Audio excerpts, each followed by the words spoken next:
This episode will consist of topics around domestic abuse, domestic violence and sexual violence. If you require any support or help, please get in contact with your local domestic abuse, sexual violence organisation.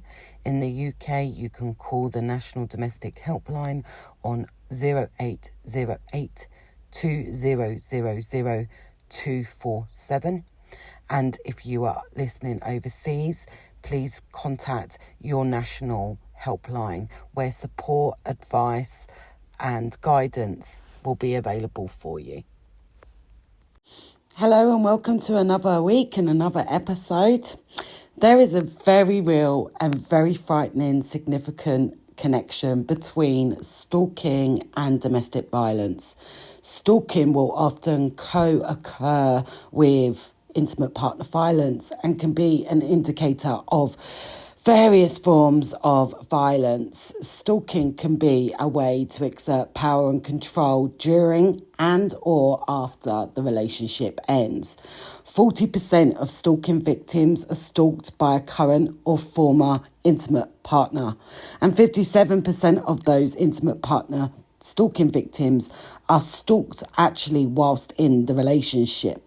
74% of those stalked by a former intimate partner will report violence and or coercive control during their relationship. 81% of women stalked by a current or former husband or cohabiting partner were also physically assaulted by that same person. 31% of women stalked by an intimate partner were also sexually assaulted. 41% of victims stalked by a current intimate partner and 35% stalked by a former intimate partner experiences threats of harm, compared to 24% stalked by a non-intimate partner. And the average length of partner stalking is 2.2 years, longer than the average of just over a year for non-intimate partner cases. This week, we're going to be looking at stalking and harassment and what that can look like and what that means and what the indicators are, and most importantly, how you can get help. You've just heard some really frightening statistics in relation to stalking and harassment. In this episode, we're just going to be looking at stalking and harassment as part of that domestic abuse relationship. We're not going to be looking at stranger stalking, and that is a subject within its own right, but it's not something that I'm going to talk about here. What I am going to be talking about is where those relationships that you can experience stalking and harassment, which can be affected by a partner, a spouse, a family member, or an ex-partner or ex-spouse. We are going to be looking at a really heavy subject. Again, all of these episodes tend to be really quite heavy. At the end of this podcast, there will be some helplines and some apps that you can kind of look at and download if you feel that actually that you might need to seek some support. I think, and I'm hoping that today's conversation is really going to help you and help people understand this nuanced topic of stalking harassment, and really importantly, where you can get help. If you feel or you're supporting somebody that is being affected by what they're listening to, there are organisations that can support you within that. I think that I said right at the beginning, the really frightening statistics, but what I didn't say was that 1 in 5 women and 1 in 10 men will experience stalking within their adult life. 40% of those victims of those that are being stalked or harassed end up being killed as a result of their abusive relationship and as a result of that stalking and harassment that they are experiencing. Those are really frightening statistics, and they are very concerning when you look at the amount of people that are affected within those areas. And it's not just the people who have identified it and brought it to the attention of police. We know that stalking, domestic abuse, sexual violence is very much underreported. So there will be a lot of people out in the world that are going about their daily business that don't actually know that the stalking is actually happening to them, and think that maybe this is normal, is part of their relationship. And I think it's important that we stress the ways of identifying stalking, how to cope with it and how to handle it, and how and who to go to if it does happen to you or somebody that you are supporting. I have been working within this industry for a long time, and I'm very used to the term stalking. I'm used to the term harassment, and I know what that looks like and what that means. But I would assume that you as listeners may not have that same knowledge. And so what I want to do is just break down what harassment is and what stalking is, and what the differences are and what the similarities between them are. So there are similarities between both stalking and harassment, and both are criminal offences.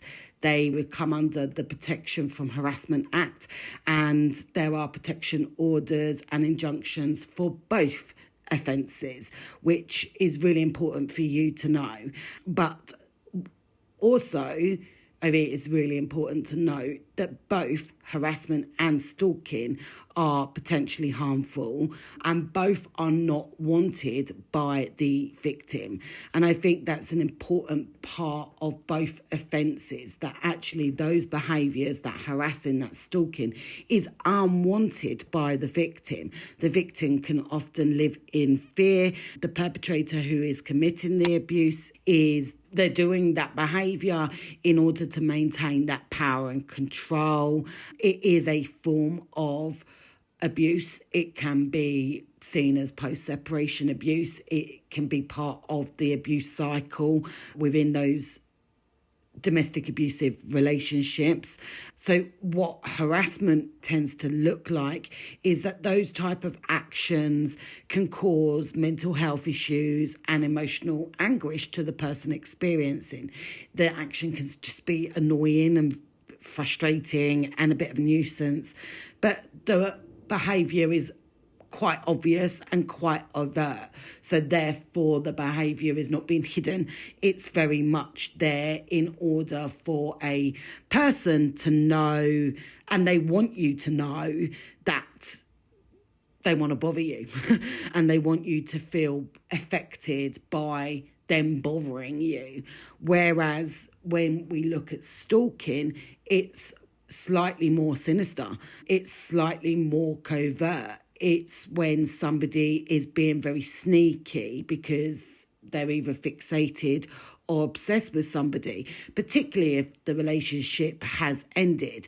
And therefore, sometimes the behaviour is often without the other person knowing, which is a concerning factor when you go back to the statistics that I mentioned right at the top of the podcast. It will make people very scared.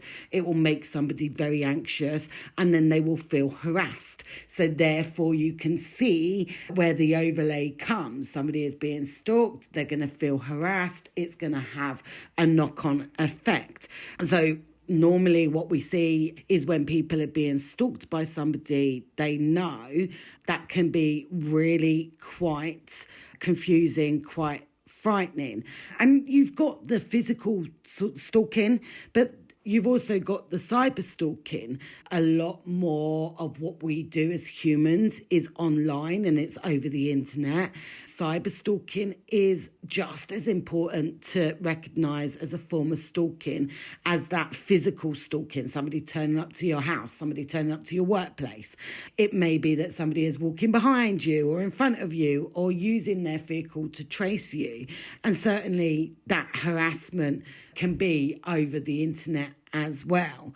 It can be that unwanted communication, and that can come in any types of form, really. That can be over the telephone, phone calls with the silent calls, or it could be the relentless text messaging. It could be over social media where people are being stalked, they're being overly harassed on social media sites, trolling through various posts or setting up fake accounts, that type of stuff. If we're looking particularly at cyber stalking, it could be somebody hacking into your Facebook account or your Twitter, liking all your posts on your Instagram. If you are experiencing that type of behaviour, I would always advise to seek advice, because there may be an overlap where it's going into the criminal sphere and there's actually assistance that can be given to you as a victim by the police. And I think that it's important that when you're in a relationship with somebody,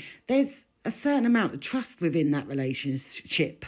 So you wouldn't have got into the relationship in the first place. And so once at that love bombing stage where a perpetrator is wooing you, so I guess they're getting a lot of information from you. Just like in any normal relationship, you want to know the other person. You want to know the ins and outs of that person, what makes them tick, who they are. But perpetrators are using that stage to get information. And in that stage where we're being love bombed and we're being wooed and we're being swept off our feet, then we're more inclined to give passwords. We're more inclined to give access to social media. Therefore, that action assists a perpetrator, whether we know it or not, in the time of that relationship where it's good or bad or it's ended, access. It gives them access. So we don't often think when a relationship ends that perpetrator is going to use those forms of methods or forms of communication in order to harass. We end a relationship, we think the relationship is going to end, we move on. But in the domestic abuse relationships, we know that that's not the case. Often the leaving the relationship is the most dangerous and it's the most sinister time for somebody. And that very much is what we see with that post-separation harassment stalking going on when the relationship has ended. But often we don't think about changing passwords. We don't often think that the perpetrator has access to our social media, our bank accounts potentially, whatever it may be. And so a perpetrator has a large access to our lives, and we don't want that perpetrator to have that access anymore, which is why the relationship is no longer. Somebody that is using that stalking methods are, continually using that information to abuse. And that's what it is. It is abuse. Stalking harassment is a form of abuse, especially within the domestic abuse sphere. It's that psychological, it's that emotional, it's that threats to kill, it's that threats to harm, whatever that is. It very much is abusive if somebody is harassing and stalking. So I think we take that for granted sometimes, don't we? As humans, we take that for granted. If you're in a relationship with another person who's the love of your life or whatever, even if it's not an abusive relationship, that doesn't give anybody a right to harass you or to stalk you or to follow you or to intimidate you. And that goes the same if that relationship has ended. If you don't want somebody to use social media, threats, harm, whatever it is, infiltrating your friendship groups, turning up to your workplace, whatever it is, then you do not have to accept that behaviour. And that's the whole premise of the Protection from Harassment Act and orders in order to keep somebody safe and protected. I think that people find it very difficult to report or even admit what's happening, but it can be very, very frightening for somebody. They might not recognise that they're being stalked or harassed. in all of my training that I have ever delivered, I say we have three brains. We have our head brain. That's the brain in our heads. That is the thinking, doing brain. We've got our heart brain, which is, it rules our emotional decisions, our feelings, if you like. And then we've got a third brain that we do not listen to, but it tends to be the most accurate than the other two brains. And that is gut instinct. That is that internal alarm system going ding, ding, ding, ding, ding, ding, ding. Something's off, something's off, something's off. We don't tend to listen to it. And then something will happen, or we come across in a situation, or we're having conversation with somebody, and then our thinking brain will go, I knew it. I knew it. Because it's that gut instinct. So the first thing I'd say is that if something is not feeling right, then it's likely not to be right. If something is feeling off, it's likely not to be okay. So you may think that something's off, but pull it back to the back of your head, the back of your mind. You might dismiss it as a bit of a coincidence. If you're in a relationship, you might not want to think bad of your partner, especially if it's a brand new relationship and you're in that love bombing stage. Your gut instinct is saying something's just not quite right here, but you're so swept up in the feelings, you're so swept up in the emotions, you're so swept up in the behaviour of the perpetrator that you might just put that ding, ding, ding, ding, ding feeling at the back of your mind, going, no, everything's great. Look at the way he's treating me. Look at the way she's treating me. It's like, I'm the princess, I'm the queen, I'm the king, whatever it is that we're kind of saying to ourselves to dismiss that ding, ding, ding sound. And so we don't want to think that actually there's something off in our relationships, especially in those early stages. There's a level of trust, isn't there? We are trusting the person that we're in a relationship with, so therefore we don't want to be thinking bad things about them at all. So if somebody is turning up unexpectedly and you think, how on earth do you know where I am? There's a reason why they know where you are and what you're doing. Could they have access to your social media? Have you got your location settings on when you're posting where you are? If you work for a company and you have a specific daily routine and the perpetrator is turning up all the time, or she's making contact with your company, making false allegations about you, for example, that is a form of harassment and stalking. And depending on the severity of it and the nuances behind that, if they're going through third parties, for example, then that's not innocent. That's not an innocent gesture. Somebody that's sending you flowers or just rocking up, sending you letters or whatever it is. In isolation, that might not mean very much, but if they are sending you flowers, relentless text messages going through your work, for example, then obviously those become not innocent gestures to try and win you back. That is stalking, that is harassment, and it's not okay. And so we have to look at all of the incidents and not just one particular behaviour.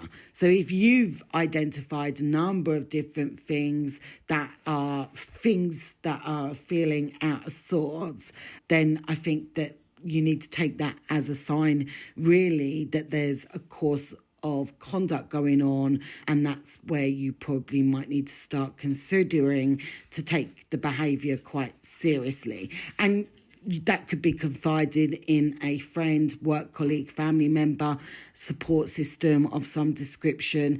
If you feel in danger, if you feel frightened, if you feel scared, then my advice would be to contact the police straight away. But you need to be making sure that you're giving the overall picture. If you're just saying to the police, oh, I've got some unwanted messages, then the police might not take that seriously. Somebody is saying, oh, I've got a bunch of flowers, but not the whole context of, actually, I've got flowers, he's rocking up to work, he's sending me this, he's sending me that, he's now making allegations against me. If you're not giving that context, then the police are not going to understand or know the risk that's posed to you. So it is really important that if you are talking to the police, that you give a lot of detail about what's going on, and that you're not just over exaggerating, and that you're not just seeing things that are not there necessarily.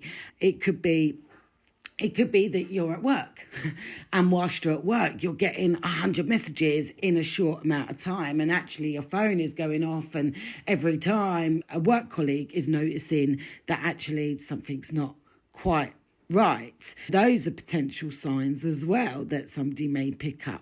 If you are that person that is seeing your friends getting these relentless messages or phone calls or the tracking, then you need to point it out to the persons on the receiving end. They might not know it's wrong. They might just think that it's a way of the ex trying to get back to them. It could be that they're in the relationship and it's a way of assuring insecurity, let's say. Let me just make it clear. It's very rare that a perpetrator is doing stuff out of insecurity. They're doing it out of power, control, abuse. But those are all signs that are potentially alarming and need to be pointed out and may need to result in further discussions. It is really important to note, though, that anybody can be harassed or stalked. This could be, anybody can be the stalker or harasser. That can be family members, it can be ex-partners, but also the same as the victims. Anyone can be a victim. Partner, family member. So it can happen to anyone, and anyone can be a perpetrator of such. But I think when it happens within relationships, it tends to happen after the relationship happens, although there is a level of harassment that is going on during an abusive relationship. And within those relationships, you might have picked up on patterns and behaviour anyway beforehand. So it could be that you're in the relationship and you need to show your partner your phone all the time because they're constantly going on at you, that you're messaging this person, that person, whatever. So there will be some behaviour beforehand. I think that if there's behaviour going on within an abusive relationship, then I think it'd be fair to say that actually that behaviour is going to happen afterwards as well. If you have moved on to another relationship, for example, then it may be that there be this cycle of behaviour going on again. They've done it once, they're likely to do it again in order to maintain that power and control. Why do people stalk the person that they are proposing, that they love, for example, or they have affection for them? Why are they causing them fear or harm? Simply because of power and control.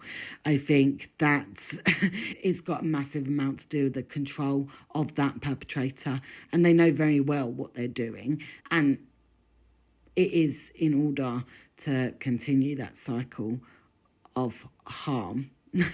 There are organisations out there that you can speak to. There are support services. If you don't want to go to the police, obviously the police are the first people that you can help. It's a criminal offence. They can arrest somebody, charge somebody, they can put protective orders in. But if you're not up to go into the police at this stage, then you've got the Susie Lampard Trust, for example, which was set up after Susie's death. She was, if you don't know anything about Susie Lampard, then you can go and do a little bit of research on her, but ultimately she was killed, and the killer was never found, and her body was never found either.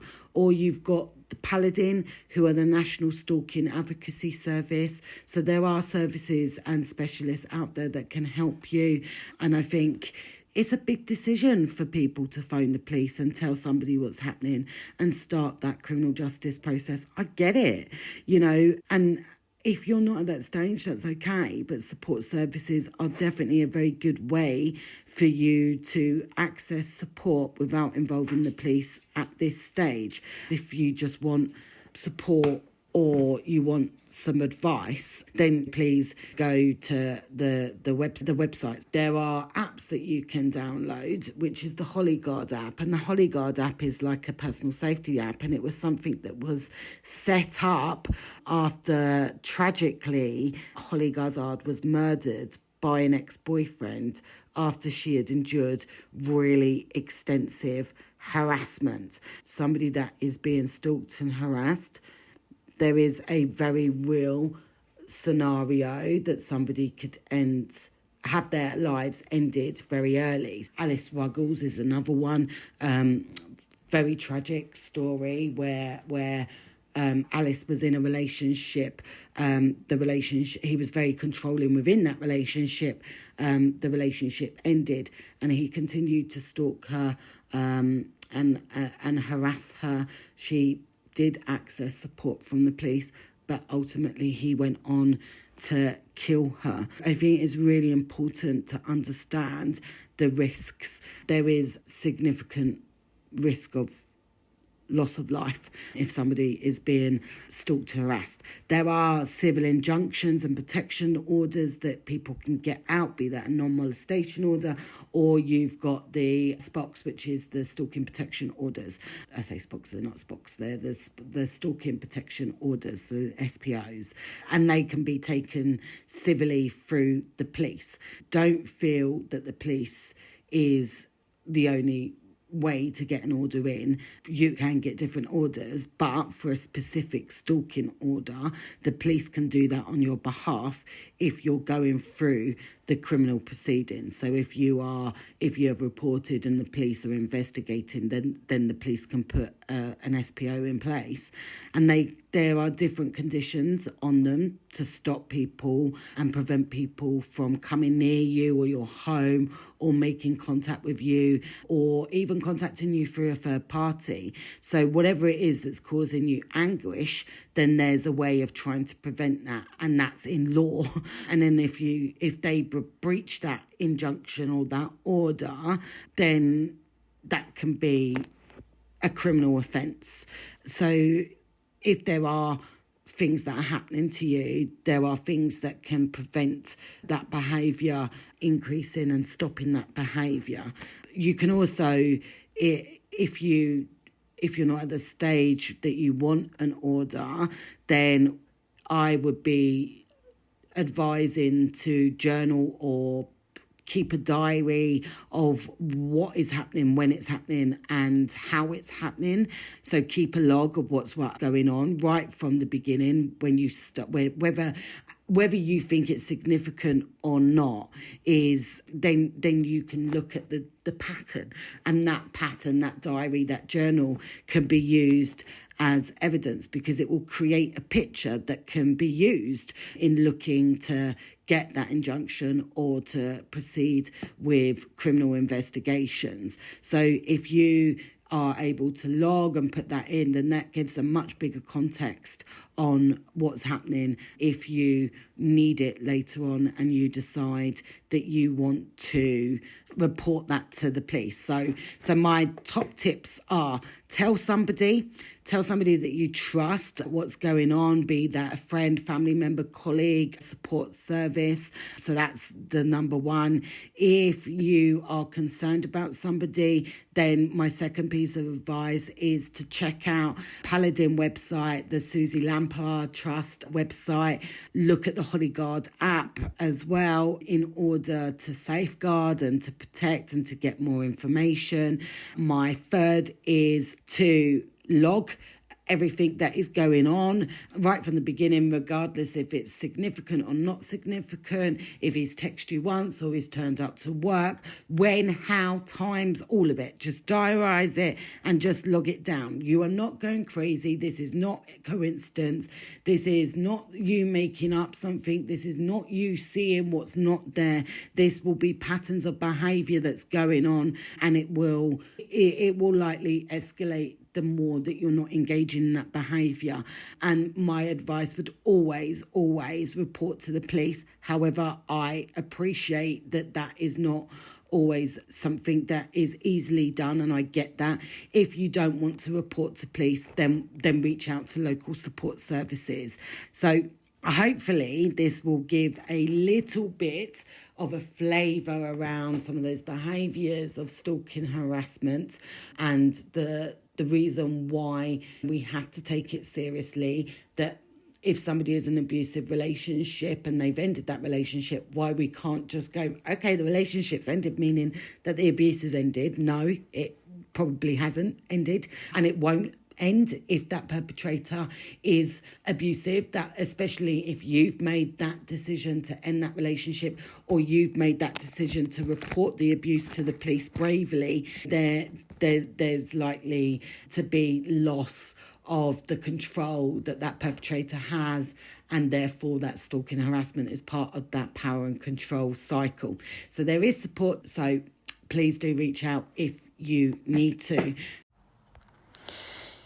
If you would like to seek support for stalking and harassment, you can contact the National Stalking Helpline on 0808 8020 300.